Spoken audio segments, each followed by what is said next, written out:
वैष्णवा संगती सुख वाटे जीवा, वैष्णवा संगती सुख वाटे जीवा, अनेक मी देवा काही नेने. हरी गायनाचे उडे आपुलिया छंदे, मनाच्या आनंदे आवडीने. समचरण सरोजम सांद्र नीलांबुदाभम, जगन निहित पाणी मंडल मंडनानाम. तरुण तुलसी माला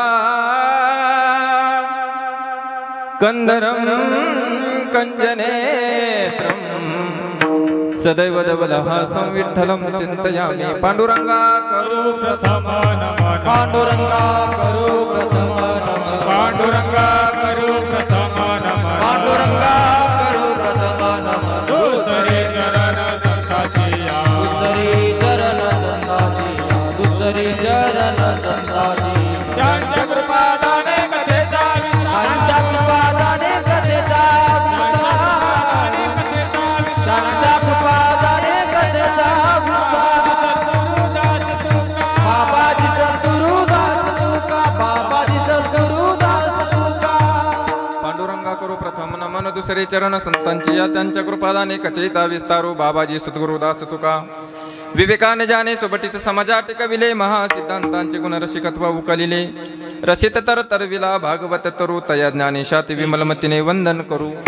ओम नमो ज्ञानेश्वरा, करुणा करा दयाळा, तुमचा अनुग्रह लाधलो पावन झालो चराचरी. मी कळा कुसरे काहीच नेने, बोलितो वचने अति भाविका. एका जनार्दनी तुमचा दास, त्यांची आस पुरवावी. तुमचा अनुग्रह लाधलो पावन झालो चराचरी. नमो सद्गुरु तुकया ज्ञान दीपा, नमो सद्गुरु सचिदानंद रूपा, नमो सद्गुरु भक्त कल्याण मूर्ती, नमो सद्गुरु भास्करा पूर्णकृती. मनोजवं मारुत तुल्य वेगं, जितेंद्रियं बुद्धिमतां वरिष्ठं, वातात्मजं वानरायोत्तमुख्यं, श्रीरामदूतं शरणं प्रपद्ये. नागेंद्रहाराय त्रिलोचनाय भस्मांगरागाय महेश्वराय, नित्याय शुद्धाय दिगंबराय तस्मै नकाराय नमः शिवाय.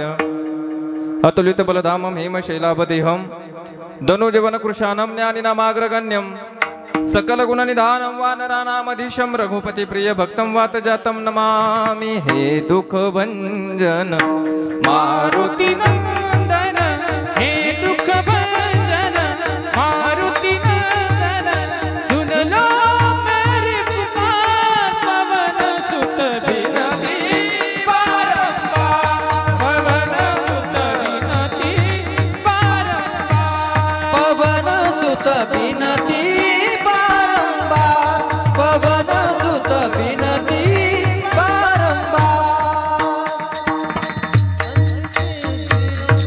आता विनोद वाघविलासिनी जे चातुर्यार्थ कलाकारिणी, ते श्री शारदा विश्वमोहिनीने मिलिम्या, ते श्री शारदा विश्वमोहिनीने मिलिम्या, ते श्री शारदा विश्वमोहिनीने मिलिम्या. नमो जन्मभूमी जेथे जन्मलो मी, नमो कर्मभूमी जेथे वाढलो मी, नमो राष्ट्रभूमी जिच्या सर्व कामी, जिजो देह माझा प्रभू प्रार्थितो मी. जय जय श्री राधा, जय नवल किशोर, जय गोपी चित्त चोर प्रभु, जय जय माखन चोर. श्री राधा मेरे स्वामिनी, मैं राधे जी का दास, जन्म जन्म मोहे दीजिए, श्री वृंदावन में वास. विठल विठल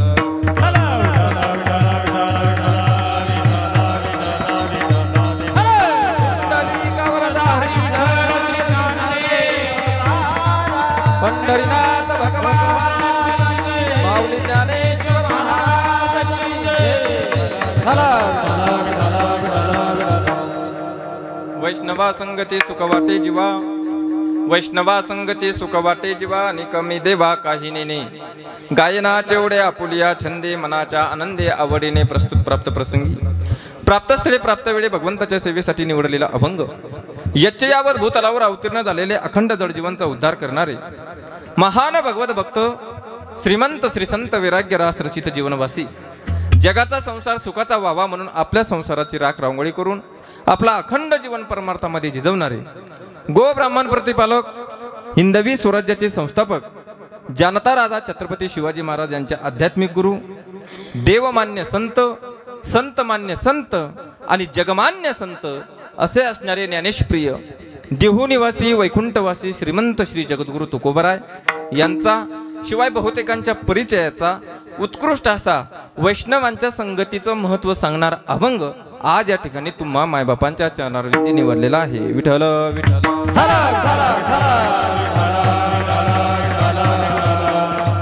प्रस्तुत अभंगामध्ये जगद्गुरु तुकोबराय या अभंगामध्ये तुम्हा मला सर्वसामान्य जीवाला वैष्णवांची संगती करायला सांगितलेली आहे. कीर्तन ध्यान देऊन ऐका मायबापा हो. अभंगामध्ये जगद्गुरु तुकोबराय बोलतात की तुम्हाला जर तुमच्या जीवनामध्ये जीवन जगत असताना तुम्हाला सुखाची प्राप्ती जर कधी तुम्हाला करायची असेल तर तुम्हाला एकच करावं लागेल. काय करावं लागेल हो जगद्गुरु तुकोबराय सांगा बरं. महाराज म्हणतात की तुम्हाला त्या वैष्णवांची संगती करावी लागेल. जगद्गुरु तुकोबराय म्हणतात मी त्या वैष्णवांची संगती केली आणि म्हणून मला माझ्या जीवनामध्ये सुखाची प्राप्ती झाली. वैष्णवा संगती सुख वाटे जीवा. जीवाला सुखाची प्राप्ती झाल्याच्या नंतर मग का हो जगद्गुरु तुकोबराय पुढं जगद्गुरु तुकोबराय म्हणतात की आणि कमी देवा काही नेणे. आता सुख प्राप्त झालंय, आता काय पाहिजे जीवनामध्ये? काहीच नकोय. जगद्गुरु तुकोबरायच्या जीवाला सुखाची प्राप्ती झाली म्हणून जगद्गुरु तुकोबराय त्या आनंदाच्या भरामध्ये गाऊ लागले, नाचू लागले आणि उड्या मारू लागले. गायनाचे उडे आपुलिया छंदे मनाच्या आनंदे आवडीने. आपल्या आपल्या आनंदाने आपल्या आपल्या छंदाने त्या आनंदाच्या भरामध्ये जगद्गुरु तुकोबराय गाऊ लागले, नाचू लागले आणि उड्या मारू लागले.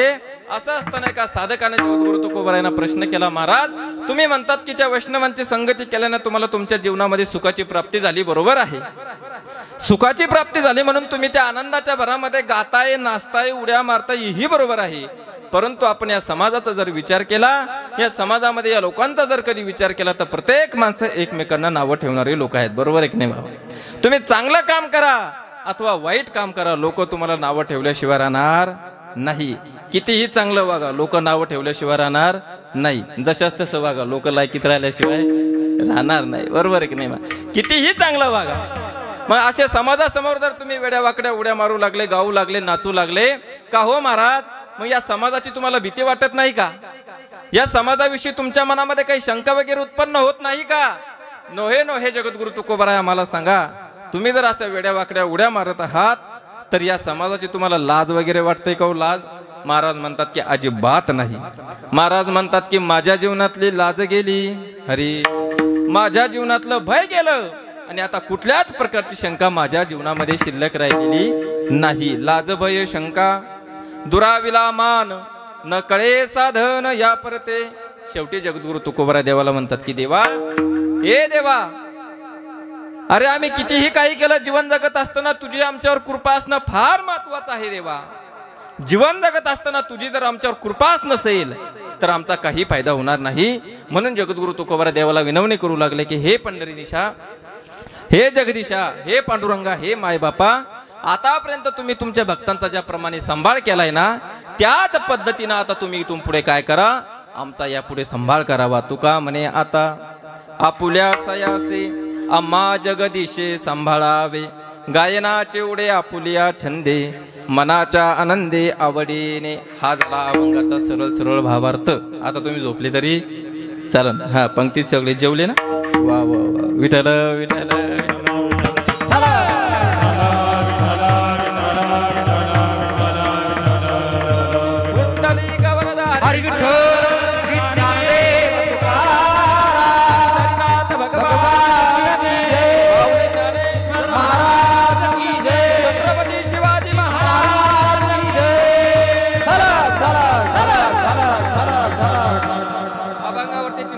पूर्वी अल्पाचा पर्याय द्यायचा तो म्हणजे असा की अखिल कोटी ब्रह्मांड नायक चराचरामध्ये वास्तव करणारा भगवान पांडुरंग परमात्मा, या परमात्म्याच्या कृपेने साधू संतांच्या आशीर्वादाने समस्त ग्रामस्थ गावकरी मंडळी गोपी आपल्या संपूर्ण गावाच्या परिश्रमाने वैकुंठवासी आमचे प्रेरणास्थान असणारे आदरणीय वैकुंठवासी गणेशजी महाराज डुकरे यांच्या प्रेरणेने, गवते महाराज यांच्या सुद्धा प्रेरणेने चालू असलेला हा भव्य आणि दिव्य स्वरूपाचा आपला हा अखंड हरिनाम सप्ताह वर्ष 35वी आणि 35व्या वर्षामध्ये आज या ठिकाणी तिसऱ्या दिवसाचं कीर्तन रूपी सेवा ही माझ्या वाटेला आली. हे माझं परम भाग्य. विठ्ठल विठ्ठल.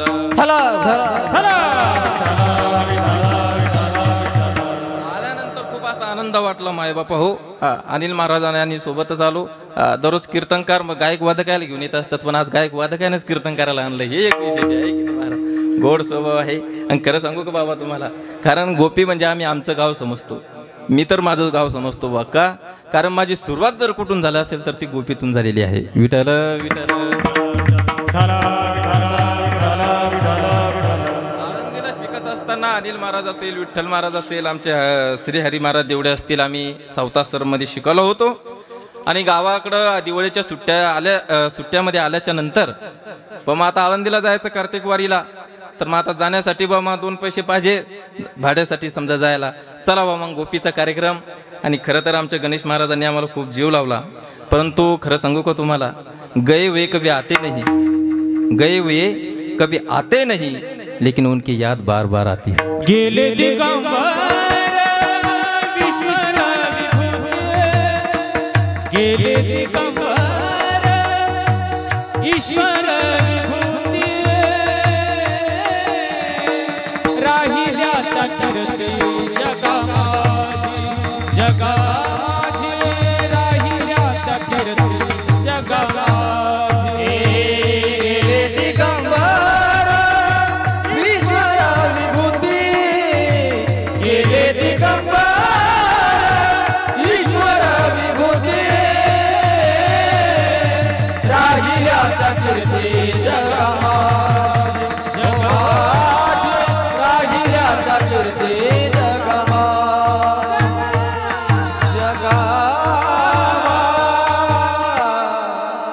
खरं महाराज आमचा येताना पण विषय झाला अनिल महाराजांचा. आमचा अनेक लोक जीवनामध्ये भेटतात हो. अनेक लोक बाबा आता तुमच्या कृपा आशीर्वादानं, सगळ्यांच्या आशीर्वादानं खूप महाराष्ट्रभर फिरण्याचा योग येतो.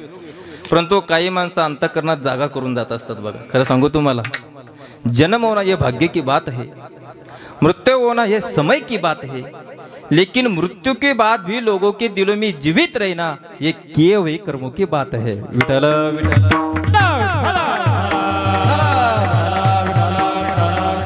महाराजांच्या प्रेरणेने चालू असताना हा भव्य आणि दिव्य स्वरूपाचा आपला हा अखंड हरिनाम सप्ताह. आणि या नाम सप्ताहामध्ये आज 3ऱ्या दिवसाचे कीर्तनरूपी सेवा ही माझ्या वाटेला आलेली आहे. खरं तर मला ज्यांच्या माध्यमातून ही सेवा प्राप्त झाली, आपल्या गावातलं गोड वैभव आदरणीय आमचे केशवदादा असेल, आदरणीय आमचे महाराजांचे चिरंजीव मोहन भैया असेल, आदी करून सगळे संदीप बाबा गावकरी मंडळी सगळ्यांच्या वतीनं ही सेवा माझ्याकडे आलेली आहे. आणि आज खऱ्या अर्थानं म्हणजे आपल्या नाम सप्ताहामध्ये मी तर नेहमी सांगत असतो, महाराज आमची सुरुवात सगळ्यांची तर इथूनच झालेली आहे. परंतु असे बरेच गाव आहे की तिथं गायक वादक तरी कटाळतात, नाही गायक वादक कटाळले तरी गाव तरी त्यांना कटाळत असतं भा. परंतु आमच्या हरिभक्त पारायण काय वाजवू नाही महाराज विठ्ठल महाराजांचं. एवढ्या थंडीमध्ये एवढा घाम त्यांना आला आहे की नाही. हा गरमी म्हणत होतो मी, पण मग थंडी आलं बा होतं वयाच्या मानानं आहे की नाही. पण गरमीमध्ये बी घाम येणं का सोपं आहे का? नुसती गरमीच होत असते पण घाम येणं आहे की नाही. वाजव नाही महाराज, गोड वाजव नाही. आणि जसं वाजव नाही ना तसं वयानुसार अपडेट होणं बी हे महत्त्वाचं आहे. नाही तर ते म्हणे बा आपण येऊ नाही की नाही, हे बी महत्त्वाचं आहे. आणि गोड असं आमच्या हरिभक्त परायण विठ्ठल महाराज ते या ठिकाणी मृदंगाच्या साथीला आहे, त्यांना धन्यवाद. आदरणीय आपल्या जाफराबाद नाही तर आपल्या महाराष्ट्राची गान कोकिळा म्हणून ओळखले जाणारे आमचे हरिभक्त परायण आमचे मार्गदर्शक संगीत विशारद अनिल महाराज देवडे महाराज सुद्धा या ठिकाणी आहे. आमच्या वडिलाच्या स्थानी असणारे हरिभक्त परायण आमचे रामभू बाबा आहे. आमचे परममित्र गोड ज्यांचा असा आवाज आहे आमचे किरण महाराज, आदरणीय आमचे समाधान महाराज, त्याचप्रमाणे विजू महाराज आहे, आदरणीय आमचे बाबा आहे. आणि हरिभक्त परायण आमचे विनेकरी बाबा गुमन बाबा, आमचे चोपदार काळे बाबा या ठिकाणी आज आवर्जून म्हणजे कीर्तनासाठी जे आले आपले यूट्यूब चॅनलचे मालक आमचे गणेश दादा सोनवणे भारतकर ब्रह्मांड नायक, वा यांच्याकरता जोरदार टाळ्या वाजवाकडे. हा गोड त्यांचं या ठिकाणी आहे महाराज. ब्रह्मांड नायक नाव खुद्द गोड दिलेलं आहे बरं. वा विठ्ठल विठ्ठल.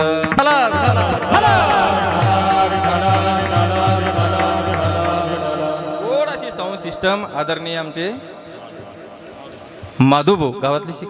हा वा वा पहिल्यापासून आहे की नाही. हो आता लय भारी बनवली त्यांनी. विठ्ठल विठ्ठल. सर्वांच्या चरणावरती नतमस्तक होतो.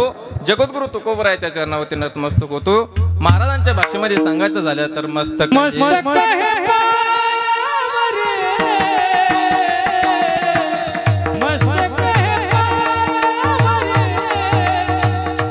या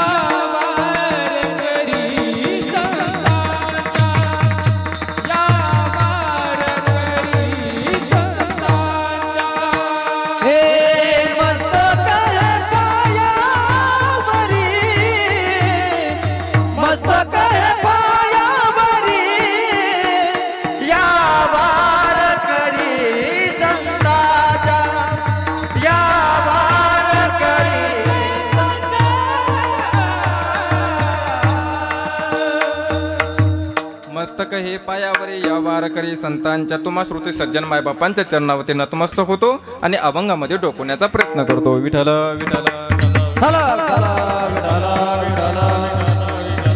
कुंडली गवरधारी विठ्ठल श्री ज्ञानदेव पंढरीनाथ भगवान माऊली ज्ञानेश्वर महाराज जगद्गुरु तुकाराम महाराज की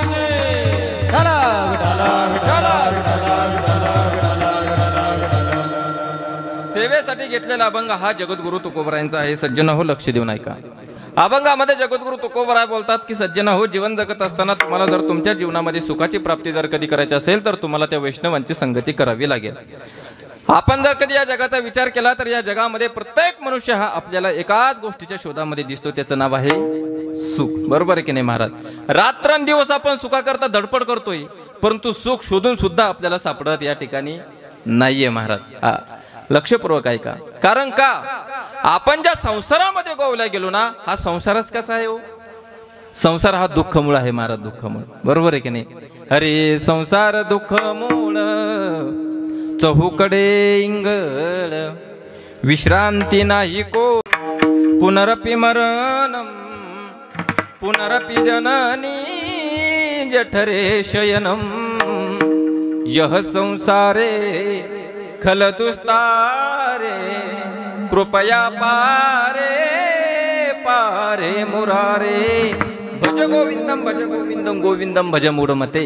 अरे पुन्हा पुन्हा जन्माला येणं आणि पुन्हा पुन्हा मरून जाणं म्हणजे संसार. आणि संसार कसा आहे? दुःख बांधवडी आहे हा संसार. सुखाचा विचार नाही कोठे किंवा किती वेळा जन्मा यावे, किती नित्य व्हावे भजित म्हणून जीव भ्याला शरण गेला विठूसी. महाराज म्हणतात की तुम्ही रात्रंदिवस जर कधी सुखाच्या शोधात असला तरी तुम्हाला सुख शोधून सुद्धा सापडणार नाही. उदाहरणार्थ बघा, एखादा छोटासा मुलगा जर कधी मंदिरामध्ये आला, मंदिरात आल्याच्या नंतर त्याला सुख दुःख काही कळत नाही. तो मंदिरामध्ये येतो, देवासमोर उभा राहतो आणि देवाला म्हणतो की देवा मला सुखाचं बोला बोला बोला देवा मला सुखाचं ठेव. अरे ज्याला सुख दुःख काही कळत नाही तो मुलगा सुद्धा म्हणतो की देवा मला सुखाचं ठेव. मग ज्यांना सगळं काही कळतंय ते तर फार सुखाच्या पाठीमागे लागले. परंतु दुर्दैव एवढं आहे, रात्रंदिवस धडपड करून रात्रीचा दिवस दिवसाची रात्र करून सुख आपल्या पदरात पडत नाहीये महाराज. याच्या मागचं कारण असं आहे की आपला मार्ग चुकलेला आहे. विठ्ठल विठ्ठल विठ्ठल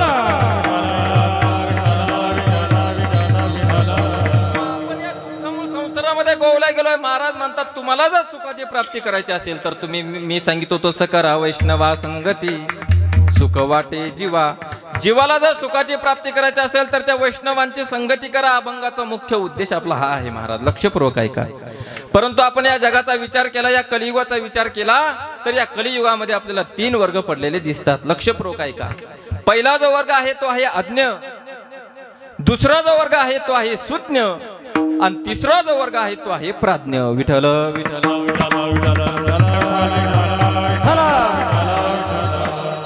पहिला जो वर्ग आहे त्या वर्गाला या ठिकाणी या भूतलावर या मृत्यू लोकामध्ये यावंच लागतं. त्याच्यामध्ये तुम्ही आम्ही सर्व मुडतो. आपल्याला या ठिकाणी काय करावं लागलं? यावंच लागलं महाराज. ज्याला या ठिकाणी यावं लागतं त्याला म्हणतात जीव, ज्याला या ठिकाणी बोलवावं लागतात त्याला म्हणतात देव. आणि जे आपल्या इच्छेने येतात, आपलं कार्य पूर्ण झाल्यानंतर आपल्या इच्छेने जे निघून जातात, आम्ही वैकुंठवासी आलो याचे कारणासी. आम्ही वैकुंठवासी आलो याचे कारणासी.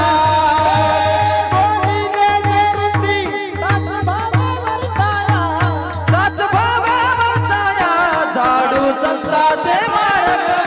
आडराणी भरले जग उच्चिष्टात भाग.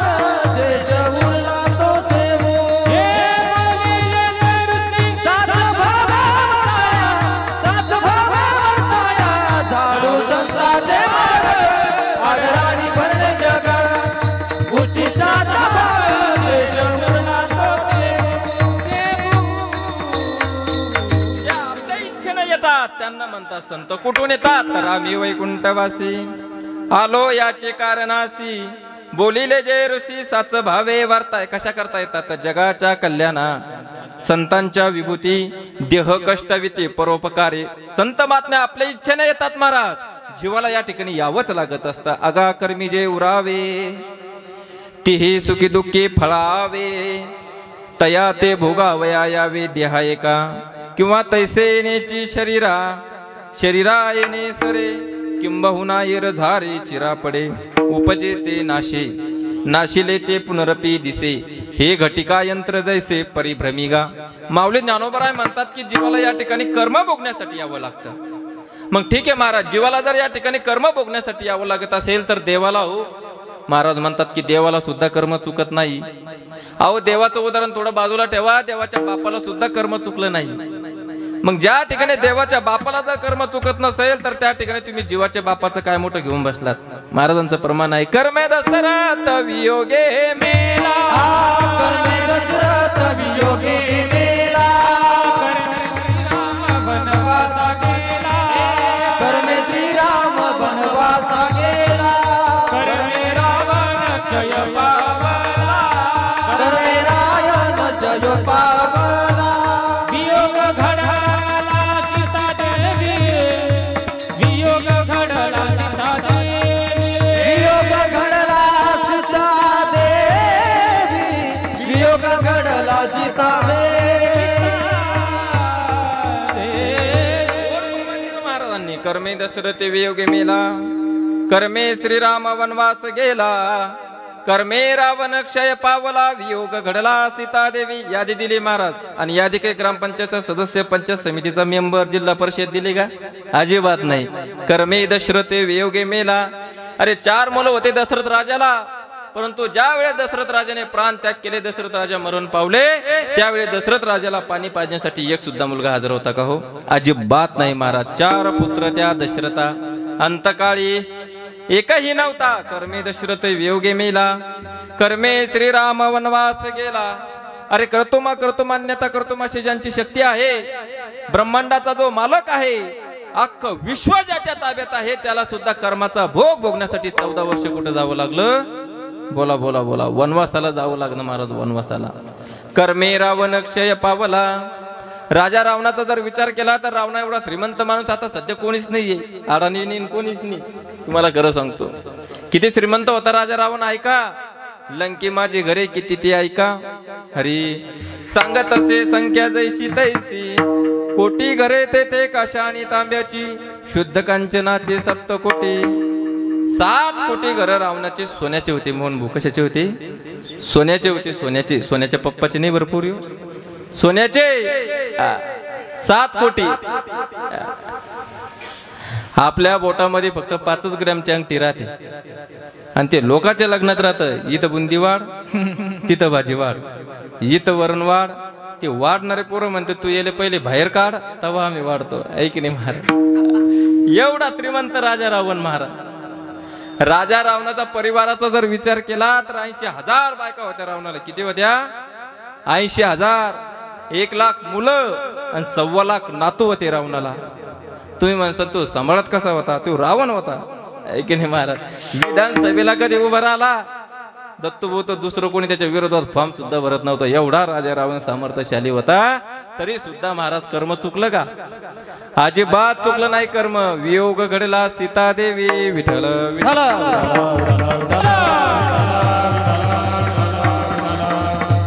प्रत्येकाला भोगावं लागतं. शांती ब्रह्म एकनाथ महाराज तर एका ठिकाणी असं वर्णन करतात, केले कर्म झाले, केले कर्म झाले, केले कर्म झाले, तेथे भोगाले. हे केले कर्म झाले, त्याचे भोगाले, केले कर्म झाले, त्याचे भोगाले.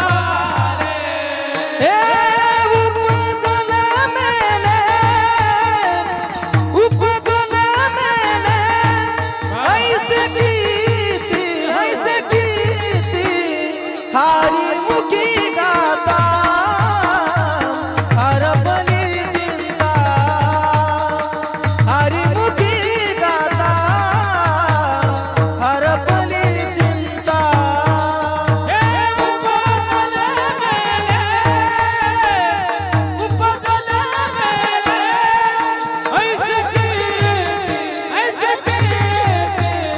हरी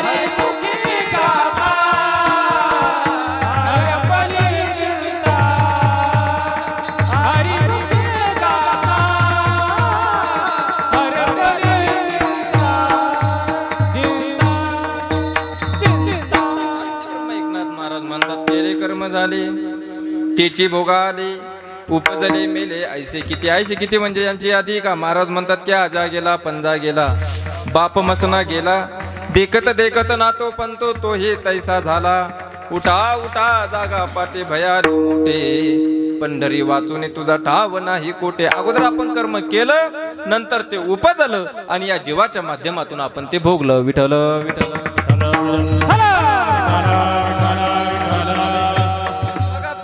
जीवाला कर्म भोगण्यासाठी यावं लागतं, देवाला सुद्धा बोलवावं लागतं. संत महात्मे येतात. आता महाराजांनी उदाहरण दिलं, प्रमाण दिलं की आम्ही वैकुंठवासी आणि आल्यानंतर संत महात्मे काय करतात हो?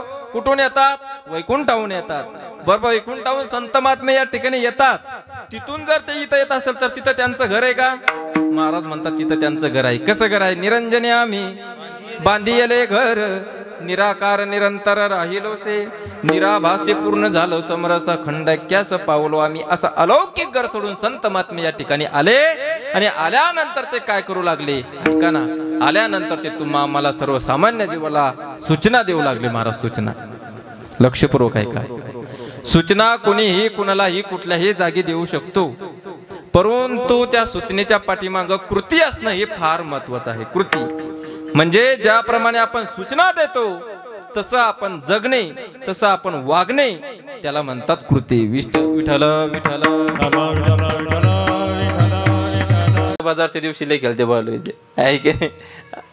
अहो खरं सांगू तुम्हाला, एखादा मुलगा शहाणा झाल्यानंतर, त्याला कळायला लागल्यानंतर, त्याला समजायला लागल्यानंतर त्याचा बाप जर त्याला म्हणत असेल की अरे बाळा हे घे 10, 5, 50 रुपयाने जा दुकानावर एखादी घेऊन ये अर्धी पावशर, असा जर एखादा बाप त्या मुलाला म्हणत असेल ना, तर ऐका, तो त्या मुलाचा बाप नसून तो त्याच्या जीवनामध्ये त्याला चावलेला तो साप असेल. साप. लक्षपूर्वक ऐका.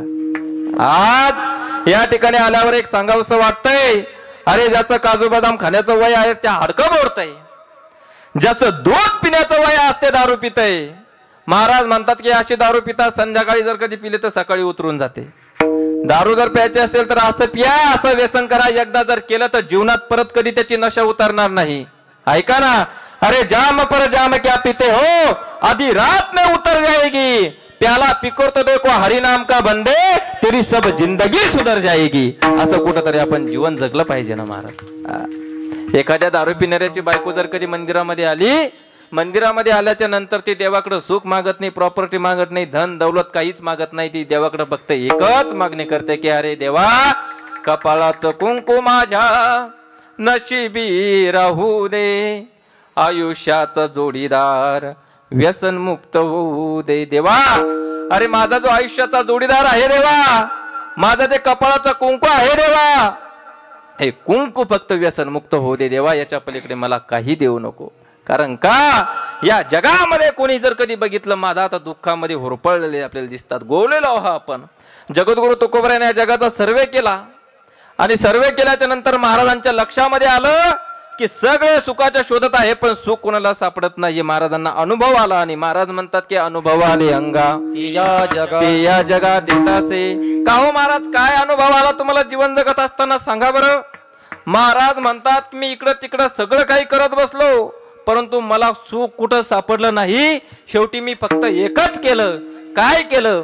महाराज म्हणतात की सुखासाठी मी त्या वैष्णवांची संगती केली आणि मला माझ्या जीवनामध्ये सुखाची प्राप्ती झाली. अभंगाचं पहिलं चरण. वैष्णव संगती सुख वाटे जीवा, वैष्णव संगती सुख वाटे जीवा, वैष्णव संगती सुख वाटे जीवा, वैष्णव संगती सुख वाटे जीवा, वैष्णव संगती सुख वाटे जीवा, वैष्णव संगती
वचनामध्ये जगद्गुरु तुकोबराय म्हणतात की वैष्णवा संगती सुख वाटे जीवा आणि कमी देवा काही नाही. महाराज म्हणतात की त्या वैष्णवांची संगती मी केली आणि मला माझ्या जीवनामध्ये सुखाची प्राप्ती झाली. तुम्ही म्हणसाल महाराज कीर्तन सुरू झाल्यापासून तुम्ही एकच लावलंय वैष्णव, पण आम्ही एवढे अज्ञान आहो, आम्हाला वैष्णव वारकरी कोणी हेच माहित नाही. अगोदर आम्हाला वैष्णव तुम्ही समजून सांगा, म्हणजे आमच्या लक्षात येईल की आम्ही त्यांची संगती कशा पद्धतीने करायची. तर ऐका, एक छोटासा विष्णुपुराण नावाचा एक ग्रंथ आहे. त्या ग्रंथामध्ये वैष्णवांचं असं वर्णन आलेलं आहे. त्या ग्रंथामध्ये सांगितलेलं आहे विष्णुरयम्य तो यासी तस्मात वैष्णव उच्यते, तस्मात वैष्णव उच्यते विष्णुरयम्य तो यासी. चला, हे झालं ग्रंथाचं म्हणणं. चला आपण आता जगद्गुरु तुकोबरायला विचारू का हो जगद्गुरु तुकोबराय वैष्णव कुणाला म्हणायचं सांगा बरं. महाराज म्हणतात की ज्यांची माया देवावर आहे. अवघी देवावरी माया, अवघी देवावरी माया, अवघी देवावरी माया, अवघी देवावरी माया. वैष्णवा तो जया, अवघी देवावरी माया,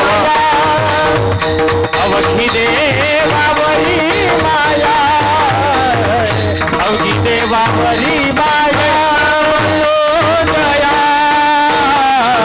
अवघी देवावरी माया, अवघी देवावरी माया, अवघी देवावरी माया. जगद्गुरु तुकोबराय म्हणतात की वैष्णव तो जया किंवा वैष्णव म्हणो जया, अवघे देवावरी माया. ज्यांची माया देवावर आहे त्यांना जगद्गुरु तुकोबराय वैष्णव म्हणतात. चला, जगद्गुरु तुकोबरायचं म्हणणं आपल्याला समजलं. चला आपण आता नामदेव महाराजांना विचारू. नामदेव महाराज वैष्णव कुणाला म्हणायचं. नामदेव महाराज म्हणतात की नाम म्हणे नाम केशवाचे घेसी, तरीच वैष्णव होसी अरे जना. नाम म्हणे नाम केशवाचे घेसी. नामदेव महाराज म्हणतात की यज्ञ करशील तर यज्ञिक होशील, परंतु वैष्णवना होशी अरे जना. कीर्तन करशील तर कीर्तनकार होशी, परंतु वैष्णवना होशी अरे जना. तुम्हाला खरं सांगू का महाराज, अहो कीर्तन करणं, कथा करणं, प्रवचन करणं एक कला आहे बाबा. तुम्हाला खरं सांगतो, विठ्ठल महाराज ज्याला जमली त्याला जमली, आणि ज्याची हुकली त्याची हुकली. हार्वेस्टर काय घेणं ना मग असं नाही महाराज. ज्याला जमलं त्याला जमलं बाप नाही. आता तुम्हाला काय, आता काही सांगायचं काम नाही. आता आपण समजा लहानपणापासून दत्तू तुम्ही मला सगळे ओळखता, कसा तरी थोडका मोडका पखवाज वाजवायचा विठ्ठल महाराजच्या पाठीमागं. त्यानं पखवाज वाजला मला वाजवाच न वाटे, हे अनिल महाराज वाजव रे ऐक. पण आणलं बाबा याच्यात काही आपला मेळ लागणार नाही, काहीतरी आता पार्ट बदलावं लागलं. आता एक कला आहे, ज्याला जमली त्याला जमली माया. तुम्हाला खरं सांगतो, अहो ज्याचे ज्ञानेश्वरी पाठी, ज्याचे मोहन भाऊ गाथा पाठी, सगळं काही पाठी बाबा, रामायण भागवत, त्याला आज नेसाला धोत्रणी. खरं सांगतो परिस्थिती आजची तुम्हाला. आणि ज्यानं 2-2 टिपणं पाठ केली, अहो आज ते 40-40 लाखाच्या गाड्या येते.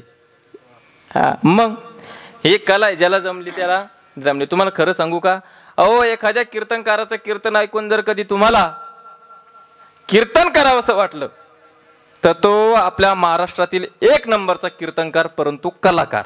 लक्षपूर्वक ऐका. एखाद्या कीर्तनकाराचं कीर्तन ऐकून जर तुम्हाला कीर्तन करावं असं वाटलं तर महाराष्ट्रातील 1 नंबरचा कीर्तनकार, परंतु कलाकार. याच्या पुढचं वाक्य लक्षात ठेवा. एखाद्या कीर्तनकाराचं कीर्तन ऐकून जर तुम्हाला परमार्थ करावा असा वाटला तर तो आमच्या वारकरी संप्रदायातील हाडाचा कीर्तनकार. विठ्ठल विठ्ठल.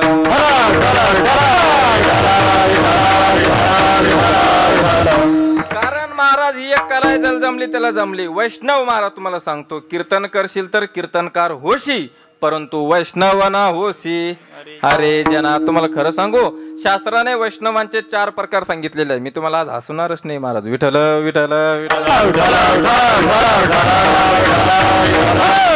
कारण का हसवणं नाही काय, ते पहिले चालत, पण ते म्हणलं नको बाबा ते हसवून आहे की नाही, चांगलं नाही वाटत ते. विठ्ठल महाराज म्हणे आहे काय कीर्तन झालं रे, याच्यापेक्षा तमाशाला जाणं पुरला. हा तर माणूस येते आमचा आहे की नाही. हो ना. मग म्हणजे काय ते काय कुठं काय आणतील सांगता येत नाही. एकदा दातच पडून गेला म्हणे, दातच पाहायला बसलो म्हणे आमचा एकदा. म्हणजे कुठं काय आणतात त्यांचं सांगता नाही येत. वैष्णवांचे 4 प्रकार सांगितलेले आहे. एक आहे 1 नंबरचे जे वैष्णव आहेत त्यांना म्हणायचं उत्तम वैष्णव. कोणते वैष्णव म्हणायचं? उत्तम वैष्णव. लक्षपूर्वक आहे का? 2 नंबरचे जे वैष्णव आहेत त्यांना म्हणायचं मध्यम वैष्णव. मांडी घाल बेटा. हा, काय म्हणायचं? मध्यम वैष्णव. 3 नंबरचे जे वैष्णव आहेत त्यांना म्हणायचं अधम वैष्णव. आणि 4 नंबरचे जे वैष्णव आहेत त्यांना म्हणायचं अधमा अधम वैष्णव. विठ्ठल विठ्ठल. आता हे 4 नंबरचे अधमा अधम वैष्णव कुणाला म्हणायचं ऐका. त्यांची व्याख्या करत असताना असं सांगितलं जातं की जे वैष्णव कधीच नामस्मरण करत नाही, कधीच नाही, पण जे कधी कधी गवाय ना करतात. समजा आपल्या गावामध्ये अखंड हरिनाम सप्ताह चालू आहे आणि आज हरिभक्तपरायण अंबादास महाराज लोखंडे यांचं कीर्तन आहे. जे कधीच येत नाही पण एक दिवस का होत नाही आले, चला बाप्पा वाजू जातं, कसं बोलतं असं म्हणून का होत नाही पाहायला आले, त्यांच्यापेक्षा हे बरे. कोणापेक्षा? ज्याला याच्याशी काहीच घेणं नाही त्याच्यापेक्षा हे बरे. एक दिवस का होत ना येतात. आमोशे पौर्णिमेला का होत नाही, एक दिवस नामस्मरण करतात. यांना म्हणायचा अधमा अधम वैष्णव. कधी कधी नामस्मरण करतात, म्हणजे जे कधीच करत नाही त्यांच्यापेक्षा हे बरे. विठ्ठल विठ्ठल. 3 नंबरच्या अधम वैष्णव कुणाला म्हणायचं ऐका. त्यांची व्याख्या करत असताना असं सांगितलं जातं की जे वैष्णव सतत नामस्मरण करतात, जे हरीच्या चरणाजवळ पडलेले राहतात त्यांना म्हणायचा अधम वैष्णव. का हो महाराज? यांची व्याख्या करत असताना असं सांगितलं जातं शांती ब्रह्म एकनाथ महाराज याला अग्रगण्य वैष्णव असे म्हणतात. निमिषार्ध तुटी लवलक्षण ते न सोडिती हरीची चरण, ते वैष्णवा माझी अग्रगण्य राया ते जाण उत्तम भक्त. अधम वैष्णव. 2 नंबरचे मध्यम वैष्णव कुणाला म्हणायचं ऐका. त्यांची व्याख्या करत असताना असं सांगितलं जातं की जे वैष्णव सतत नामस्मरण करतात, परंतु या वैष्णवांच्या संगतीत जर एखादा जीव आला तर त्या जीवाला सुद्धा ते नामस्मरण करण्यासाठी प्रवृत्त करतात. ऐका ना, एका गावामध्ये काय झालं, एक महात्माजी आले. पहा, महात्माजी आल्याच्या नंतर असे मंदिराजवळ बसले आणि बसल्याच्या नंतर त्या महात्माजींनी जवळजवळ सगळ्या मुलांना जवळ बोलवलं आणि सांगितलं की बाबा हो, हे पैसे घ्या आणि या पैशाच्या माध्यमातून तुम्ही राम राम म्हणा. काय म्हणा? राम राम म्हणा, राम राम. आता मुलाला राम राम पैसे दिल्याच्या नंतर राम राम नाही ते रावण रावण म्हणायला बसले. पैसा करतात चाललं सगळं काही महाराज. म्हणे तुम्ही जर कधी राम राम म्हटलं तर मला राग येतो म्हणे. ते मुलांनी ते पैसे घेतले आणि मोठ्यानं राम राम म्हणायला लागले. आता राम राम म्हणायचे नाही, ते महात्माजी असे गल्लीना पळायचे पुढं आणि हे मुलं त्या महात्माजीला राम राम म्हणून त्याच्या पाठीमागं पळायचे, त्यांना चिडवायचे. परंतु या माल गोपाळांच्या मुखामध्ये राम राम शब्द यायचा ना, त्या महात्माजीला खूप आनंद व्हायचा आणि ते साधू महात्मा म्हणायचे की कसं का होईना, कुठल्याही माध्यमातून का होईना, माझ्या या बाल गोपाळांच्या मुखामध्ये राम राम शब्द येतोय ना, मग यांना म्हणायचं 2 नंबरचे मध्यम वैष्णव, जे स्वतःही नामस्मरण करतात परंतु त्यांच्या सानिध्यात येणाऱ्या एखाद्या जीवाला, त्या जीवाला सुद्धा ते नामस्मरण करण्यासाठी प्रवृत्त करतात. विठ्ठल विठ्ठल. आता राहिले 1 नंबरचे उत्तम वैष्णव. ऐका, उत्तम वैष्णव कुणाला म्हणायचं? त्यांची व्याख्या करत असताना असं सांगितलं जातं की जे वैष्णव सतत नामस्मरण करतात, परंतु या वैष्णवांच्या संगतीत जर कधी एखादी निर्जीव वस्तू आली, जी वस्तू कधी हलू शकत नाही, डोलू शकत नाही, बोलू शकत नाही, कधी काहीच क्रिया करू शकत नाही, अशी वस्तू जर कधी या वैष्णवांच्या संगतीत आली तर ती वस्तू सुद्धा नामस्मरण करते. बघा ना, आपल्या जनाबाईच्या गौऱ्या काय म्हणायच्या माया हो? विठ्ठल विठ्ठल म्हणायच्या. अहो, चोकोबरायाच्या हाड विठ्ठल विठ्ठल म्हणायचे. जगद्गुरु तुकोबरायाच्या पायाची माती विठ्ठल विठ्ठल म्हणायची. हे तर त्या कालची उदाहरणं झाली. पण तुम्हाला खरं सांगू का, आम्ही आळंदीला शिकत असताना ज्या संस्थेमध्ये आम्ही शिकलो, सद्गुरू जोग महाराज वारकरी शिक्षण संस्था आळंदी देवाची, आळंदीमध्ये शिकत असताना आम्हाला शिक्षक होते पहा निकम बाबा, रामचंद्र बाबा निकम. निकम बाबा देहाने गेले आणि दुसऱ्या दिवशी आग्नेय देण्यात आला निकम बाबाच्या देहाला. सगळे महाराज मंडळी महाराज. तिसऱ्या दिवशी रक्षा विसर्जनाचा कार्यक्रम आणि आम्ही सगळे महाराज मंडळी इंद्रायणीच्या घाटावर गेलो निकम बाबाच्या हस्ती वेचण्यासाठी. ऐका ना, डोळ्यात देखत घडलेला प्रसंग तुम्हाला सांगतो. हस्ती वेचत असताना निकम बाबाची जी कवटी सापडली, त्या कवटीवरती रामकृष्ण हरी असं लिहिलेलं होतं. काय लिहिलेलं होतं? रामकृष्ण हरी असं लिहिलेलं होतं. रामकृष्ण हरी. अहो, देहाने गेले परंतु त्यांच्या हाड आज सुद्धा रामकृष्ण हरी म्हणतायत. विठ्ठल विठ्ठल म्हणतायत, मग आपण निदान कीर्तनामध्ये तरी विठ्ठल विठ्ठल म्हटलं पाहिजे की नाही? म्हटलं पाहिजे की नाही? बोला सर्वांनी एकदा मोठ्या प्रमाणे वर हात करा बरं सगळे. सगळ्यांनी एकदा भजन करा. हरी तुलेले हरी का नाम विठ्ठल पांडुरंगा, तुलेले हरी का नाम विठ्ठल पांडुरंगा, तुलेले हरी का नाम विठ्ठल पांडुरंगा, तुलेले हरी का नाम विठ्ठल पांडुरंगा, पांडुरंगा पांडुरंगा पांडुरंगा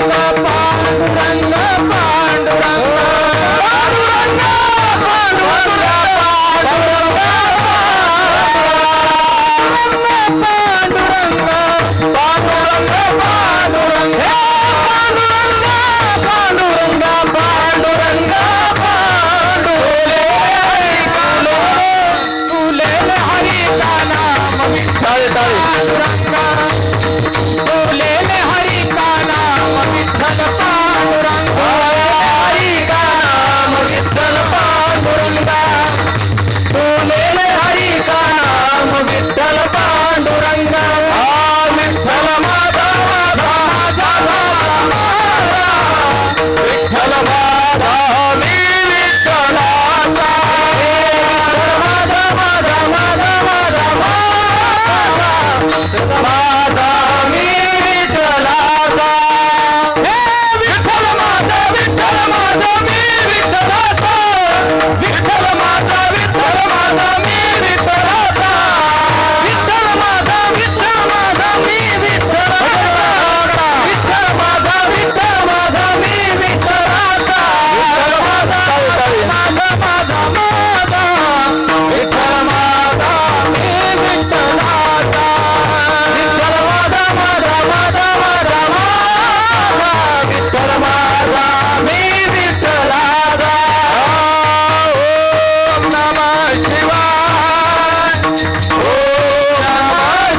घ्या सगळे हात जण हात खाली घ्या. गुफेच्या लोकांना सांगायचंच काम नाही बाबा, हे की नाही. गोड भजन केलं सगळ्यांनी, केलं की नाही? बरं वाटलं जरा, जास्त माव पाडवणी झालं, गरमी जास्त लागली. विठ्ठल विठ्ठल विठ्ठल. एक नंबरचे उत्तम वैष्णव कुणाला म्हणायचं? ऐका ना, अहो एखादा जीवन जगत असताना जीव त्यागाने मोठा होत असतो का भोगाने? बोला. त्यागाने मोठा होत असतो, त्यागाने. महाराज आज विठ्ठल महाराज असेल, अनिल महाराज असेल, आम्ही असेल, जर आळंदीला जर नसतो गेलो, मधुकरीने जर नसती मागितली, त्याग जर नसता घरचं केला, तर आज या ठिकाणी कीर्तन करता आलं असतं का? अजिबात नाही महाराज. बघा ना तुम्ही, अहो आजही जर कधी आळंदीला तुम्ही गेलात, आळंदीला गेल्याच्या नंतर माऊली ज्ञानोबराच्या समाधीचं दर्शन घ्यायचं, समाधीला कान लावायचा. आज सुद्धा समाधीमधून रामकृष्ण हरी असा आवाज येतो पहा. कारण का, एक नंबरचे उत्तम वैष्णव जर कोण असेल तर ते म्हणजे माझी माऊली आहे, ज्ञानोबा आहे. ज्ञानदेव वैष्णव मोठा, विठ्ठल नामे मुक्त पेठा, ज्ञान दान घडे श्रेष्ठा, वैकुंठ मार्ग संत गेले विठ्ठल विठ्ठल.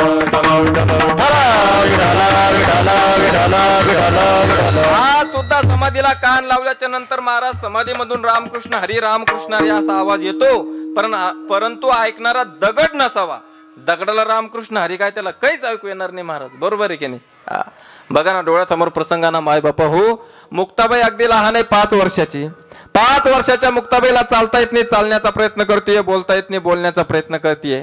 5 वर्षाची मुक्ताबाई आपल्या मोठ्या भावाला म्हणते की ज्ञानदादा, ए ज्ञानदादा, अरे जाणारे आळंदीमध्ये, सकाळपासून भूक लागली रे, 2-3 दिवस झाले रे ज्ञानदादा, अन्न पोटामध्ये अन्नाचा कण सुद्धा नाहीये, जाण आळंदीमध्ये कुठंतरी मधुकरी मिळते की नाही बघ.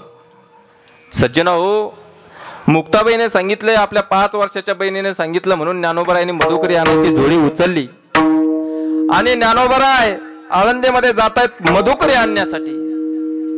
ज्ञानोबराय आळंदीत गेले आणि ज्ञानोबरायांनी म्हणायचं की मधुकरी, परंतु लोकांनी मागचे पुढचे दरवाजे सगळे बंद करून घ्यायचे. महाराज, कोणीही आमच्या ज्ञानोबरायला मधुकरी वाढली नाही. लक्षपूर्वक ऐका. कुठंतरी 2-3 घरं मधुकरी ज्ञानोबरायला मिळाली आणि ज्ञानोबराय ती थोडीशी मधुकरी घेऊन सिद्धपीठावरती येण्यासाठी निघाले. निघाल्याच्या नंतर एका चौकामध्ये ज्ञानोबराय आले. चौकामध्ये आल्याच्या नंतर एक विसोबा काका नावाचा एक ब्राह्मण उभा होता. ऐका ना, त्या विसोबाने म्हणायचं की हे संन्याशाच्या कार्ट्या, कशाला आळंदीमध्ये मधुकरी मागताय रे, तुम्ही सर्व आळंदी बाटून टाकली. ज्ञानोबरायने हात जोडावं आणि ज्ञानोबरायने म्हणायचं की काका, नका ना असं बोलू काका. अहो, आम्हाला न्याय मिळावा म्हणून आमच्या आई वडिलांनी देहांत प्रायचित्त केली ना काका. अहो, आम्ही जरी संन्याशाची मुलं असलो, आम्ही चालण्याने, आमच्या आंघोळ केल्याने कधी इंद्रायणी बाटणार आहे काका? आम्ही आळंदीत आल्यानंतर आळंदी कधी बाटणार आहे का काका? त्या विसोबा काकांनी म्हणायचं, ए संन्याशाच्या कार्ट्या, आळंदीमध्ये पाय टाकायचा नाही, मधुकरी मागायची नाही. ज्ञानोबरायांनी म्हणायचं काका, नका ना असं बोलू काका. थोडीशी मधुकरी होती माय बापा हो, ती थोडीशी मधुकरी घेतली आणि तिथले लहान लहान मुलं होते. त्या विसोबा काकांनी सांगितलं की ए मुलांनो, ही मधुकरी सगळी हिसकावून घ्या आणि सगळी मधुकरी चिखलामध्ये टाकून द्या. महाराज, त्या लहान लहान मुलांनी ती मधुकरी हिसकावून घेतली आणि चिखलामध्ये टाकून दिली आणि सगळी पायाने तुडवली. तुडवल्याच्या नंतर ज्ञानोबरायाने त्या मधुकरीकडे बघितलं आणि ज्ञानोबरायचं अंतःकरण भरून आलं आणि भरलेल्या अंतःकरणाने ज्ञानोबराय त्या काकांना म्हणतात की काका, ओ विसोबा काका, ही जी मधुकरी आहे ना काका, ही मला नव्हती पाहिजे काका. माझी चिमुकली मुक्ताबाई आहे 5 वर्षाची सिद्धपीठावरती. 3 दिवस झाले काका, अन्नामध्ये पोटामध्ये अन्नाचा कण नाहीये. आम्ही 3 भावंड कसं तरी पाणी पिऊन या ठिकाणी जीवन काढतोय हो काका, परंतु माझी चिमुकली बहीण आहे ना 5 वर्षाची,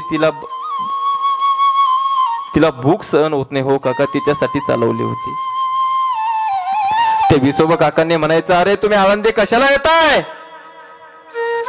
तुमच्या आई वडिलांनी तर देहांत प्रायश्चित्त केले, परंतु तुम्हाला न्याय मिळालाय कुठे अजून? ज्ञानोबरायाने हात जोडावं.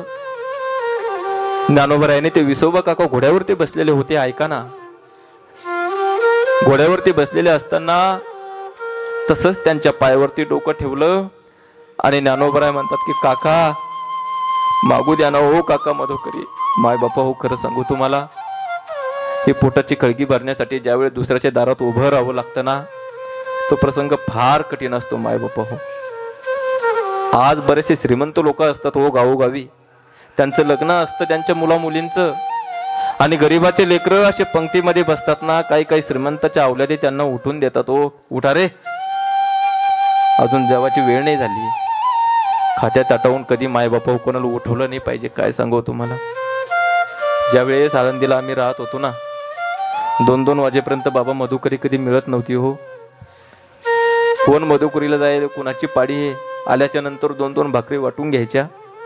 वाटून घेतल्याच्या नंतर महाराज 30 भाकर दुपारी खायची, 30 तिसरा पारा, आणि उरले तर संध्याकाळी, नाही तर भातावर दिवस काढायचे. कारण का, ज्ञानोबरायाने महाराज, जर खरं सांगू तुम्हाला, जी मधुकरी आज सुद्धा चालू आहे ना, ती ज्ञानोबरायाच्या काळापासून चालू आहे. ज्ञानोबरायाने त्या विसोबा काकाच्या पायावरती डोकं ठेवलं आणि काकाला म्हणू लागले, काका आता नाही येणार हो काका आळंदीमध्ये. त्या विसोबा काकाने तशीच ज्ञानोबरायाच्या छातीमध्ये लात मारली. महाराज, रक्ताची गुळणी झाली हो आमच्या ज्ञानोबरायला.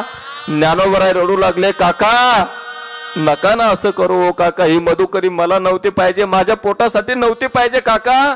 माझी चिमुकली मुक्ताबाई आहे हो 5 वर्षाची, आमच्या आई वडील आम्हाला टाकून गेले, देहांत प्रायचित्त केली ना. आमच्या आई वडिलांनी सांगितलं की तुम्ही तिघं भावंड आपल्या लहान बहिणीची सेवा करा रे, तिचा सांभाळ करा बाबा, तिच्या करता चालवली होती. मी आता सिद्ध बेटावरती जाणार. माझी मुक्ताबाई माझी वाट बघत असेल. ओ काका, तिने जर माझ्याकडे मधुकिरी मागितली खाण्यासाठी तर मी तिला काय देऊ? ओ काका सांगा ना, काय देऊ? त्यावेळी ते विसुबाने काकाने म्हणायचं, संन्याशाच्या कार्ट्या हो, अजिबात आनंदीत पाय टाकायचं नाही. ऐका ना, या संत कथा आहे महाराज, या दंत कथा नाही बरं. कीर्तनकाराने सुद्धा असं कीर्तन करावं महाराज, की समाजाचं बरं होईल असं कीर्तन करावं. आणि या संत कथा आहे, हा सांगून आमचा सुद्धा उद्धार आहे आणि ऐकणाऱ्यांचा सुद्धा उद्धार आहे महाराज. तुम्हाला खरं सांगतो, त्यावेळेस ज्ञानोबराय सिद्ध बेटावरती गेले, कुटियामध्ये गेले. आणि कुटियात गेल्याच्या नंतर आपल्या दोन्ही पायांच्या मधामध्ये आपलं डोकं घालून ज्ञानोबराय रडतायत. ते फक्त आणि फक्त आपल्या बहिणीसाठी.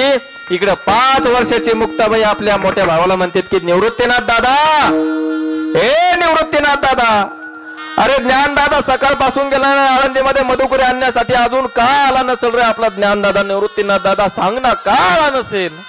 त्यावेळेस निवृत्तीनाथानं मुक्ताबाईच्या डोक्यावरून माईचा हात फिरवावा आणि म्हणायचं की मुक्ते, बघ बरं कुटियापर्यंत जाऊन बघ बरं, आला असेल आपला ज्ञाना.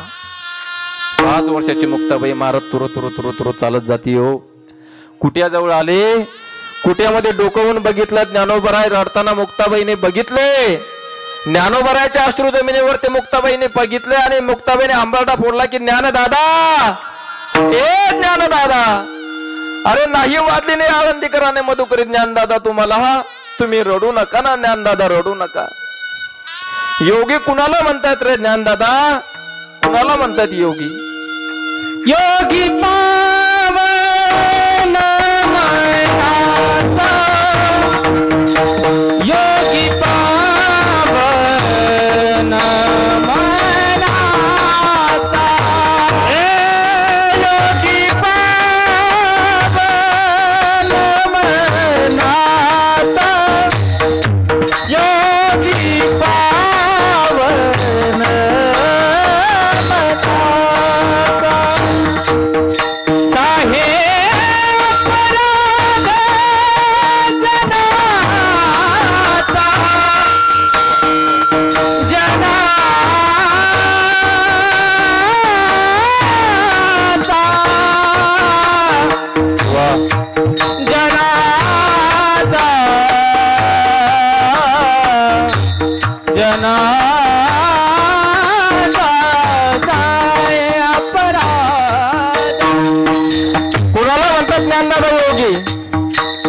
समाजाच्या अपराध जो पोटात घालतो त्याला म्हणतात ना ज्ञानदादा योगी. ज्ञानदादा एक आठवण करून देते. ज्ञानदादा तुम्हाला ज्यावेळेस आपल्या आई वडील आपल्याला सोडून गेले, झोपेमध्ये टाकून गेले, त्यावेळेस आपल्या आई वडिलांनी आपल्यासाठी सांगून ठेवलं होतं की अरे 4 भावंडामध्ये माझी मुक्ताबाई लहान आहे, तिला जर कधी आई वडिलांची आठवण आली ना, तिच्या डोक्यावरून माईचा हात फिरवा, तिला कधी आई बापाची आठवण येऊ देऊ नका. विसरले ज्ञानदादा तुम्ही?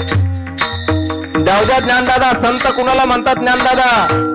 या समाजाच्या अपराध पोटात घालतो त्याला म्हणतात तर ज्ञानदादा संत. संत तोची जाना जगी, दया क्षमा ज्याच्या अंगी. माऊली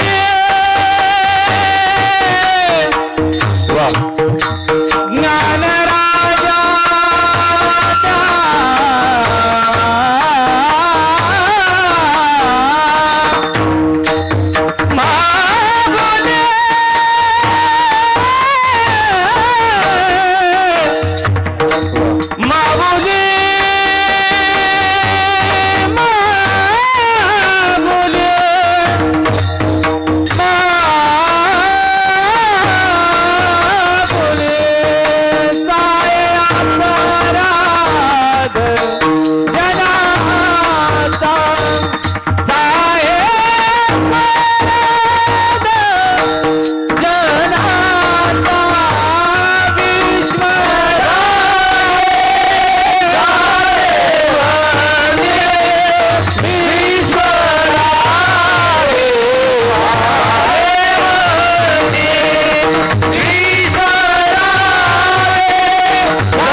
मुक्ताबाई म्हणते ज्ञानदादा, अरे जाऊ दे ज्ञानदादा, आपलीच जीभ आणि आपलेच दात.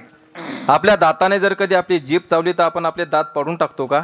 नाही ना पाडत दादा. जीभ दाताने चाविली, कोणी 32 पाडिली. विश्वपट ब्रह्मदोरा, ताटी उघडा ज्ञानेश्वरा. विठ्ठल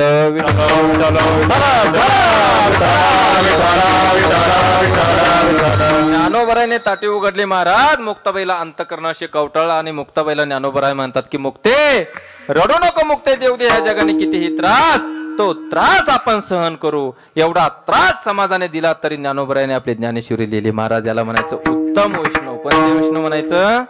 उत्तम वैष्णव. ते आपल्या श्रीगुरूकडे दान मागितलंय. काय दान मागितलंय? ज्ञानोबराय म्हणतात या जगामध्ये साप मरू नये, सापाच्या तोंडातलं विष संपवावं. विंचू मरू नये, विंचवाच्या नागीचं विष संपवावं. तसं माणसं मरू नये. कोण म्हणतात दादा माणसं वाईट आहे हो, परंतु माणसाचा जो वाईट गुण आहे ना, तो वाईट गुण पडावा जे खळांची व्यंकटी सांडो. ज्ञानोबरायकडे अपपर भाव नव्हता, म्हणून ज्ञानोबराय 1 नंबरचे उत्तम वैष्णव ठरले. विठ्ठल विठ्ठल.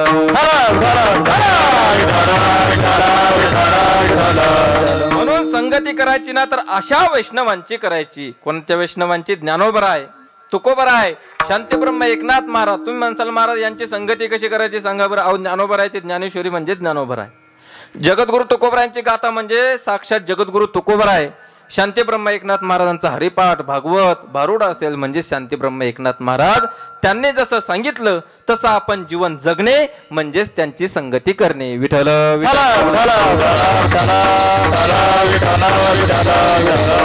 अजून शास्त्रामध्ये 6 वैष्णव सांगितलेले आहे. किती वैष्णव सांगितले सार्थक? 6 वैष्णव सांगितले. 6.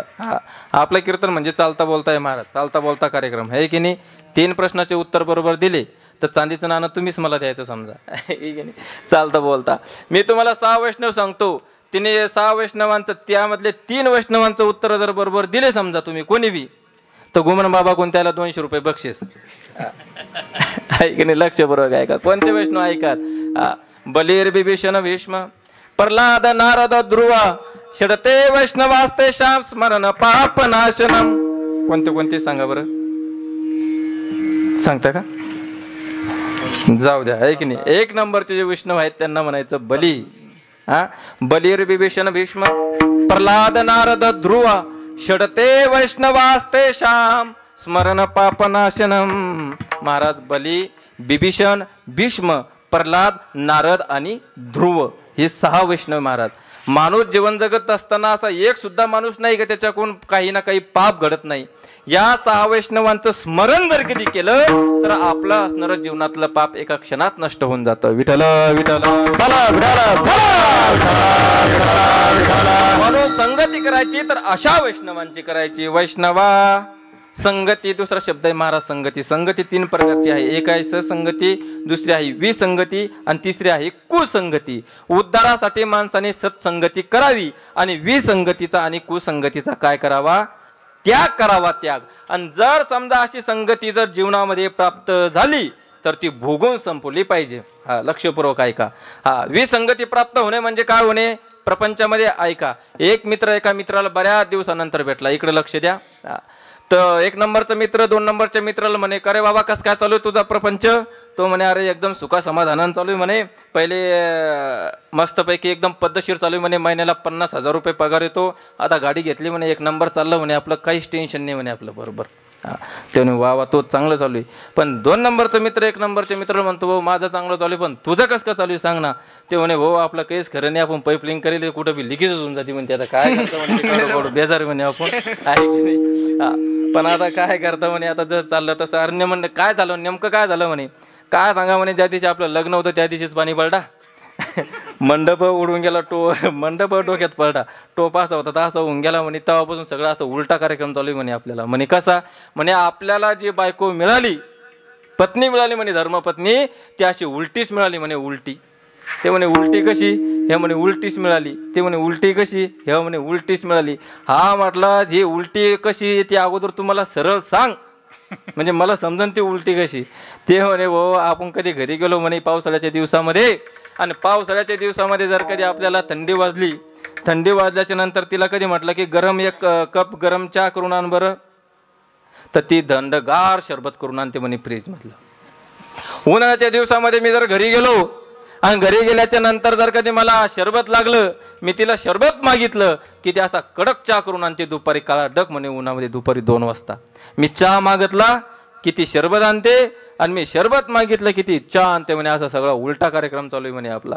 ते म्हटलं अरे असं एवढं काय म्हणे अवघड नाही म्हणे त्याच्यात. म्हणे कसं मग आता तू तिनं जसं वागलं तसं तू वागत जा म्हणे. कसं म्हणे तुला जर कधी पावसाळ्यामध्ये चहा लागला तू शरबत सांगत जा म्हणे, आणि उन्हाळ्यामध्ये जर कधी तुला शरबत लागलं तर तू चहा सांगत जा. घरी जातो महाराजी. घरी गेल्याच्या नंतर करतो प्रयोग, आणि प्रयोग करतो महाराज. असे पावसाळ्याचे दिवस राहते, घरी वरलं होऊन जातं ते. आणि गेल्याच्या नंतर त्याला बायकोला मग त्याच्या बायकोला म्हणता अगं एक ग्लास शरबत आण थंडगार. महाराज शरबत सांगितलं, याच्या मनात धगधग होते, आता खरंच शरबत येतं का काय येतं बा. पण थोड्या वेळानं महाराज त्याच्या पुढं असा घट्ट दुधाचा म्हशीच्या दुधाचा चहा येतो. ते म्हणला अरे वा, येतं लय भारी प्रयोग झाला म्हणे, 1 नंबर गुण येतो महाराज. आणि चांगलं चालतं हे 6 महिने. किती महिने चालतं? 6 महिने चालतो कोणाचं बी. त्याच्यावर जास्त नाही चालत ती. हा लय हिरवळ राहते ती. असं वाटतं बाबा कधी राहतो याच्यात कधी. हा आता झालेच ना सगळ्याचे आता आहे की नाही. त्याच्यामुळं मग आता वाटतं बरं झालं, तेच बरं होतं पहिलं. पण आता काय आता गुतल्यावर काय तरी आहे की नाही. 6 महिने चांगलं चालतं. मग 6 महिने झाल्याच्या नंतर याच्या वडिलाचं वर्ष श्राद्ध येतं महाराज. वडिलाचं वर्ष श्राद्ध येतं. हा तिला म्हणतो की माझ्या वडिलाचं उद्या वर्ष श्राद्ध आहे, उद्या तो चांगला स्वयंपाक करायचाच नाही. बेसन पिठलं का म्हणे, पिसलं आणि पोळी करायची म्हणे. ते म्हणे नाही नाही नाही, मी उद्या चांगला स्वयंपाक करेन म्हणे, पुरणाचा. म्हणे पुरणाचा स्वयंपाक कर, पण कुणाला जेवायला बोलू नको. नाही म्हणे आपल्या गावात सप्ताह चालू आहे ना, विठ्ठल महाराज सगट तर इकडे काळे बाबापर्यंत सगळ्याला जेवायला बोलवते म्हणे मी. पण जेवायला बोलू, पण अजिबात कोणाला दक्षिणा द्यायचं नाही म्हणे. 500-500 रुपये प्रत्येकाला दक्षिणा लावून म्हणे मी पाटाला. मनातल्या मनात म्हणतो बापा हेच मला पाहिजे होतं. महाराज चांगला स्वयंपाक करते, सगळे महाराज मंडळी जेवू घालते. जेवू घातल्याच्या नंतर महाराज जे पात्र असतात ना ते असे नदीला नेऊन टाकणं पडत असतात वर्ष श्राद्धाचे. हा तिला म्हणतो अगं हे पात्र तू नेऊन नको टाकू, मी नेऊन टाकतो म्हणे. पाऊस चालू आहे, नदीला पूर आलेला आहे. ते म्हटले नाही, हे पात्र मीच नेऊन टाकते म्हणे नदीला. आता ती उलटीच होती, ती काय ऐकणार होती का. महाराज जा म्हणे, पण जास्त खोल पाण्यात जाऊ नको. हे म्हणे मी खोल पाण्यात जाईन म्हणे. खोल पाण्यात जा, पण गुडघे इतक्या पाण्यात जाऊ नको. ते म्हणे मी गुडघे इतक्या पाण्यात जाईन. गुडघे इतक्या पाण्यात जा म्हणे, पण कमरा इतक्या पाण्यात जाऊ नको. ते म्हणे तुम्हाला काय करायचं, मी कमरा इतक्या पाण्यात जाईन. ती उलटी होती ना, ती काय ऐकणार होती का. महाराज कमरा इतक्या पाण्यात जाय म्हणे, पण छाती इतक्या पाण्यात जाऊ नको. बरं महाराज छाती इतक्या पाण्यात गेली, तुम्ही काय माझ्याकडे पाहता, गेली ना ती वाहून तशीच. वाहून गेल्याच्या नंतर महाराज याला माहित होतं की आपली बायको वाहून गेली. हा तिला शोधण्यासाठी निघतो. शोधण्यासाठी निघाल्याच्या नंतर नदीचा ओघ असतो, अशा खालच्या दिशेने नदी वाहते. खालच्या दिशेने नदी वाहते ना, हा तिला पाण्यासाठी निघतो असा वरच्या दिशेने. वरच्या दिशेने निघाल्याच्या नंतर याला 2-3 जण भेटते. ते म्हणे करे रामभाऊ, रामभाऊ तू नाही, तू कोणी ये सोडून ये टाळकरी ये नाही. बरं आपल्या गावातले सगळे सोडून. बरं अरे म्हणे कुठं चालला. अरे म्हणे काय सांगा आपली बायको गेली म्हणे भाऊ. अरे म्हणे मग बायको वाली तर बायको अशी खालच्या दिशेने वाली असं म्हणे, पाणी इकडे वावर आलं. ते म्हणे नाही नाही नाही, ते खाली वाहू शकत नाही म्हणे, ती अशी वरच वाली असेल म्हणे. अरे म्हणे वर कसं वळेल. अरे ते म्हणे ती उलटीच म्हणजे अशी वरच वाली असेल म्हणे. ती विठ्ठल विठ्ठल.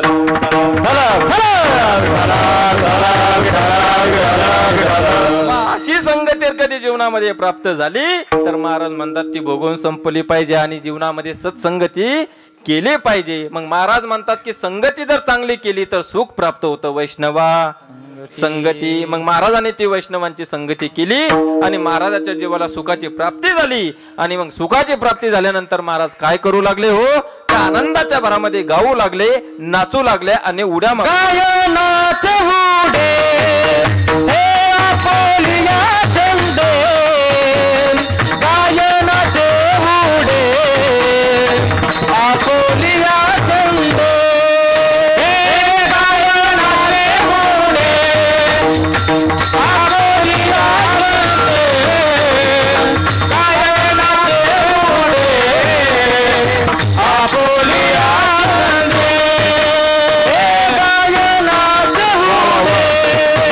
Oh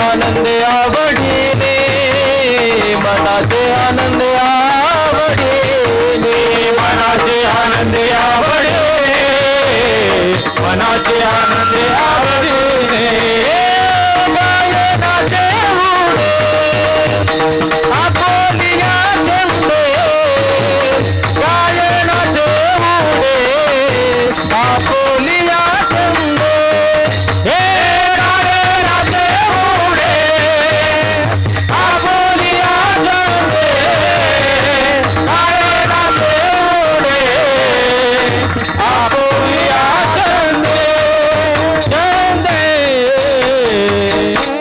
गायनाचे उडे आपोलिया चंदे मनाच्या आनंदे आवडीने विठोबार खुमाई विठोबार खुमाई विठोबार खुमाई विठोबार खुमाई विठोबार खुमाई विठोबार खुमाई विठोबार खुमाई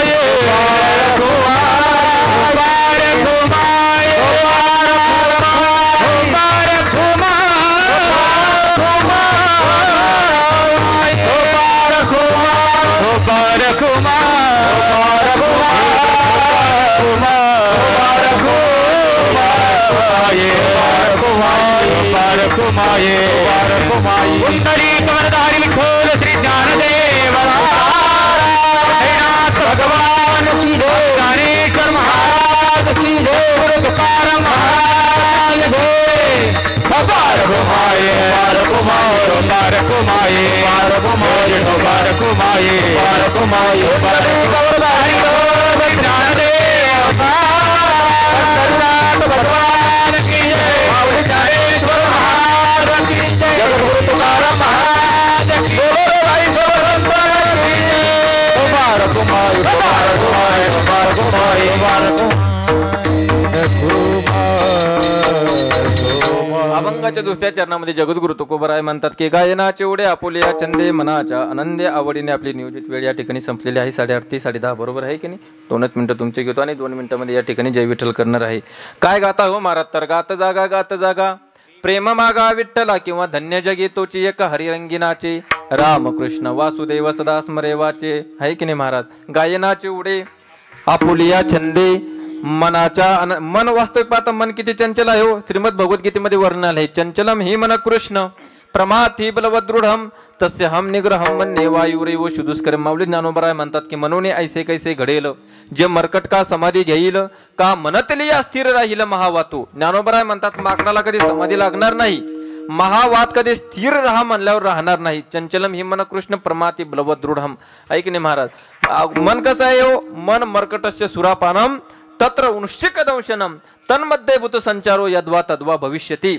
सुभाषितकार म्हणतात अगोदर हे मन माकडासारखं आणि माकडासारख्या मनाला जर कामरूपी विंचू चावला आणि मदिरारूपी जर कधी त्याला व्यसन लागलं तर त्याचं वर्तन कसं होणार आहे. त्याचं वर्तन हे सैरा भैराच होणार आहे. बरोबर आहे की नाही महाराज. मन बदलवणं अतिशय कठीण आहे परंतु अशक्य मात्र नाही. किती कठीण आहे ऐका. 12 बांधविल मोठे अग्नी प्राशविला वचटे समुद्र घोटविल घोटे परिमन आत्मतिष्ठ नाही आकाशाची करवेल चौघडी महामेरूची बांधविल पुढी शून्याची मुरुडवेल नरडी परिमनाची ओढी अनिवार्य काळ जिंकेवेल तत्वता त्रिभुवनाची लाभेल सत्ता परी मनो निग्रहणाची वार्ता तुझे विना अच्युता घडे केवी.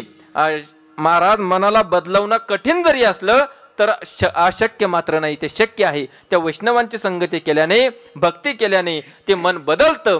जगद्गुरु तुकोबरायचं मन बदललं आणि जगद्गुरु तुकोबराय काय करू लागले गाऊ लागले नाचू लागले उड्या मारू लागले. गायनाचे उडे आपुलिया छंदे मनाच्या आनंदे आवडीने. आणखीन काय बदल घडले महाराज म्हणतात की लाज गेली भय गेलं कुठल्या प्रकारची शंका राहिली नाही. लाज भय शंका दुराविला मान. वास्तविक पाहता जीवन जगत असताना सगळ्याला फक्त एकाच गोष्टीचं भय. कोणत्या गोष्टीचं भय बाबा मरणाचं भय. बरोबर आहे की नाही.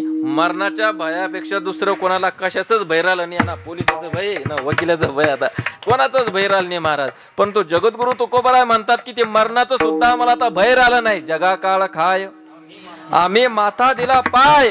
तुम्हाला आम्हाला नेणारा काळ आहे ना तुकोबराय म्हणतात तो काळ सुद्धा आमच्या घरी गुलाम करतो. काळ गुलाम करी सलाम आणि तुकया घरी किंवा तुकाराम तुकाराम नाम घेता कापेयम तुकोबराय म्हणतात तुम्हाला मला नेणारा काळ तो काळ सुद्धा आमचे काय घरी करतो गुलामी करतो काल गुळ आम करी सलाम ऐकणे आम्हाला आता काय कुठल्या प्रकारचं भय सुद्धा नाही परंतु जगद्गुरु तुकोबराय म्हणतात की देवा अरे हे सगळं जरी आम्ही करत असलो देवा हे करत असताना तुझी आमच्यावर कृपा असणं फार महत्वाचं आहे देवा आतापर्यंत तुम्ही तुमच्या भक्तांचा ज्याप्रमाणे सांभाळ केलाय तसाच सांभाळ आता इथून पुढे तुम्ही आमचा करावा अभंगाचं शेवट तुका म्हणे आता आपुल्या सायासे आपुल्या सायासे तुका म्हणे आता आपुल्या सायासे आपुल्या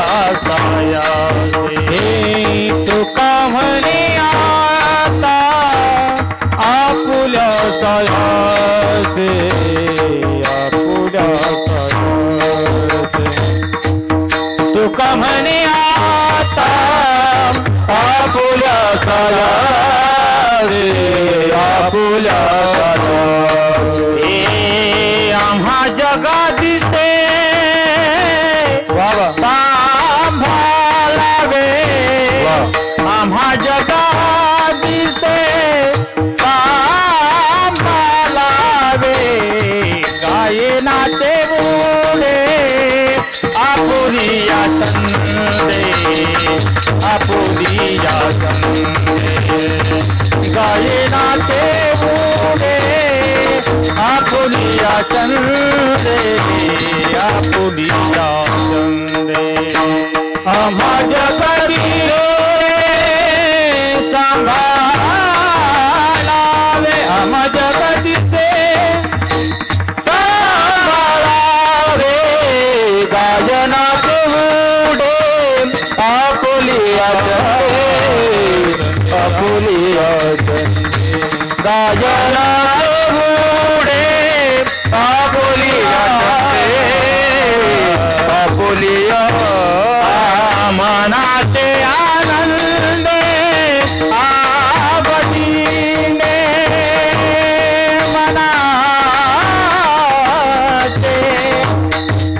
मनाचे आनंदे आवडीने मनाचे मनाचे आनंदे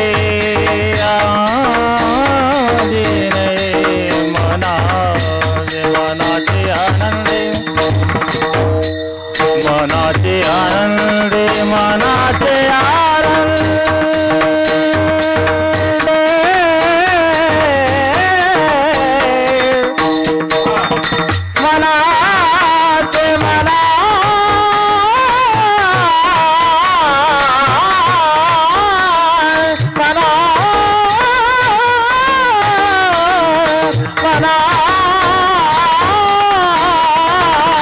मना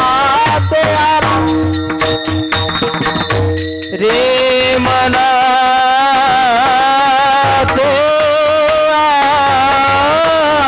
आनंद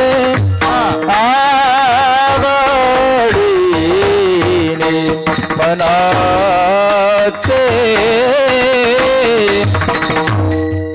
रे मनाचे आनंद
ज्ञानेश्वर